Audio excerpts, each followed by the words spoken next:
Hello folks, it's Sunday the 8th of February, it's about midday UK time. Sunday sermon, big picture. Astrologically speaking, the big picture right at this time comprises two separate long-term large-scale influences, one leaving, one beginning. The one that's leaving is the Uranus-Pluto Square, which has been around for about 5 or 6 years. Still strong now, still got another pass to go before it's completely finished, still being influenced for a year or two, declining. The Grand Cross of 2014 in many ways epitomised the Uranus-Pluto Square for many people and had its effects globally, the effects of which we're still seeing in terms of the economic, the military and the capitalist changes in capitalism, I suppose.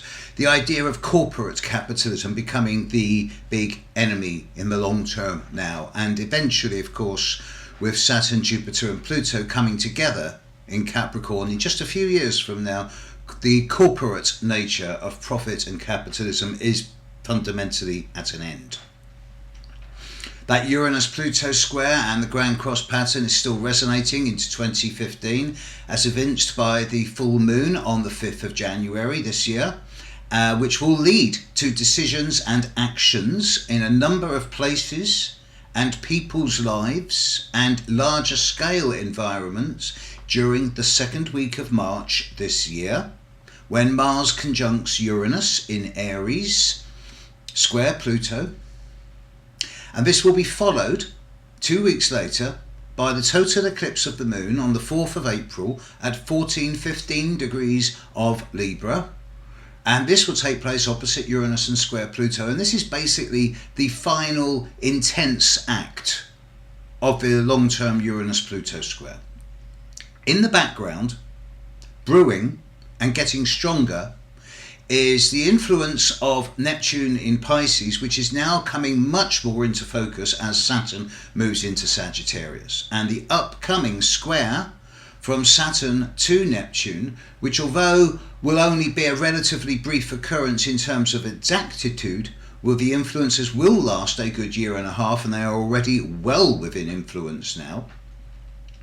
Saturn in Sagittarius is going to make us question the whole nature of belief, truth, and it will bring judgment. It is bringing judgment into those who are going to extremes of behaviour at all levels. Neptune in Pisces is making us, each and every one of us, question our own nature of faith, spirituality, intuition, and our relationship with divinity, as well as our capacity for self-delusion, buying into the daytime television, processed food lifestyle. Saturn square Neptune is going to increasingly bring challenges in terms of belief, indoctrination, theology, and it is basically, as the Uranus-Pluto Square is the end of corporate consumerism and capitalism, so the Saturn-Neptune Square is the end of large-scale external theological religious influence. And of course, fundamentalism will rise in the short term, and there are going to be a couple of trigger points later in the year of more than a few days each. Of course, during the year, the movements of Mars, the full moons, the eclipses will affect these larger patterns for Uranus-Pluto Square and the Saturn-Neptune Square. And there will be days of intensity and extremism around the world. We've already seen a few already this year. But the two times that concern me most of all around the Saturn-Neptune Square will be initially the second week of September this year, when Jupiter has already moved into Virgo, and it will be exactly opposite Neptune, having just squared Saturn. Jupiter, Saturn and Neptune in a tight T-square with each other, with Neptune in Pisces. I can't help think of some type of flood. I don't think it's geophysical. It might be epidemic. Some type of much larger than life situation suddenly expanding and getting out of control for a week in the second week of September. And then Saturn squares Neptune properly in the last few days of November, the first week of December.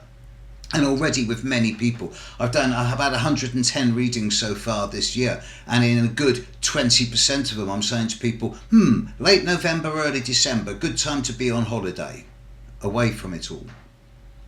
That's when I think there'll be an element of surgical finality. It seems as if the more we get into 2015, the emphasis moves towards the idea of Saturn-Neptune and the idea of belief, religion, theology, faith, and away from corporate consumerism, the capitalist game. Obviously, with elections due in a number of countries in the next year, Britain amongst them, there will be significant developments. The British election, I've got a whole set of videos ready on this one. It isn't going to be the way people think it's going to be. More on that later. There's the Spanish election and, of course, the upcoming American election, as well as the shenanigans in Australia. And you know what? It's still Mercury retrograde right now. Still for another 3 days, 4 days, something like that. Maybe 3 days.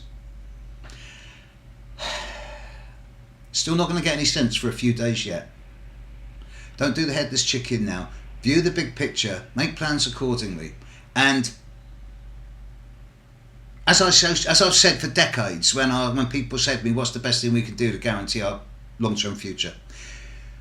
Sounds corny. Eat your greens, build your immune system. You know it makes sense. Catch you later.